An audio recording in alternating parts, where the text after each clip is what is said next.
Assalamualaikum warahmatullahi wabarakatuh. Apa kabar semua? Semoga dalam keadaan sehat walafiat ya. Nah, meskipun COVID sudah mulai reda, jangan lupa kita tidak boleh lengah dalam menerapkan 3M, yaitu memakai masker, mencuci tangan, dan menghindari kerumunan. Perkenalkan, saya adalah Yaya Ihdal Umam, CGP Angkatan 5 dari Kabupaten Sumeneb. Saat ini saya mengajar kimia di SMA Negeri 1 Lenteng, Kabupaten Sumeneb. Hari ini saya akan menyampaikan beberapa hal mengenai filosofi Ki Hajar Dewantara. Kira-kira kita sudah mengenal tidak sih Ki Hajar Dewantara? Nah, siapa itu Ki Hajar Dewantara? Ki Hajar Dewantara dikenal sebagai Bapak Pendidikan. Beliau lahir pada tanggal 2 Mei 1889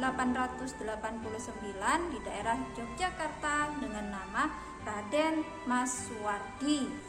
Pada tahun 1922, Ki Hajar Dewantara mendirikan sebuah sekolah yang bernama Taman Siswa.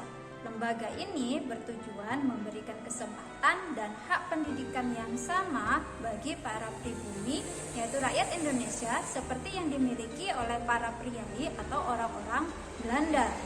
Nah, Taman Siswa ini merupakan gerbang emas kemerdekaan dan kebebasan bangsa dalam mengenyam pendidikan. Namun, apakah kita sudah merdeka? Meskipun pemerintah sudah melakukan banyak perubahan kurikulum, akan tetapi tidak dapat dipungkiri bahwa implementasi di lapangan masih jauh dari yang diharapkan. Berbagai jenis perubahan kurikulum dilakukan, akan tetapi tidak dapat mengubah paradigma bahwa guru merupakan satu-satunya sumber belajar.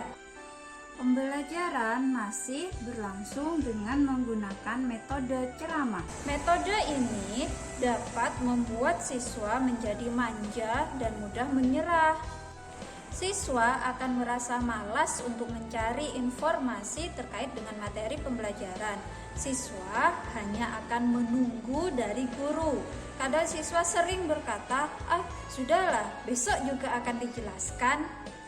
Cara pengajaran seperti ini tidak sesuai dengan pemikiran Ki Hajar Dewantara. Ki Hajar Dewantara mewariskan 3 ajaran yang harus selalu diterapkan di dalam dunia pendidikan, yaitu Ing Ngarsa Suntulodo, Ing Madya Mangunkarsa, dan Tutwuri Handayani. Konsep ini bermakna di depan memberi teladan, di tengah memberi semangat, dan di belakang memberi dorongan. Jadi, bagaimana menerapkan pendidikan menurut Ki Hajar Dewantara?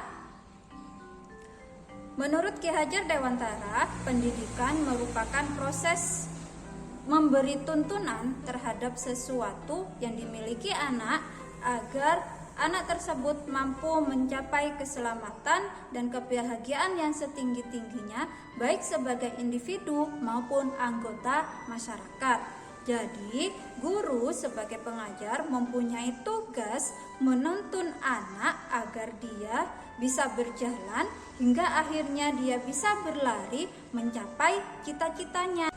Merdeka belajar menurut KHD erat kaitannya dengan kodrat yang dimiliki anak. Setiap anak terlahir istimewa, setiap anak memiliki potensinya sendiri. Jadi, tugas seorang guru adalah membantu dan menggali potensi yang dimiliki siswa. Guru berperan sebagai fasilitator, motivator, dan pembimbing peserta didik.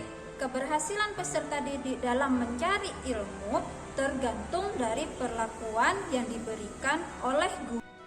Sesuai dengan perumpamaan Ki Hajar Dewantara bahwa guru adalah petani dan siswa adalah bibit tanaman. Jika bibit atau benih tanaman bukan merupakan bibit unggul, akan tetapi dirawat dengan baik oleh Pak Petani, seperti diberi pupuk, disiram, kemudian dijaga dari hama penyakit, diletakkan di tempat dengan cahaya matahari yang cukup, maka bibit tersebut akan tumbuh menjadi bibit yang baik. Begitupun sebaliknya, meskipun bibit yang ada merupakan bibit unggul, akan tetapi kurang perawatan dari Pak Petani, maka pada akhirnya akan menghasilkan produk yang kurang bagus. Jika guru diumpamakan sebagai petani dan siswa diumpamakan sebagai bibit unggul, maka sekolah diumpamakan sebagai tanah tempat untuk bercocok tanam.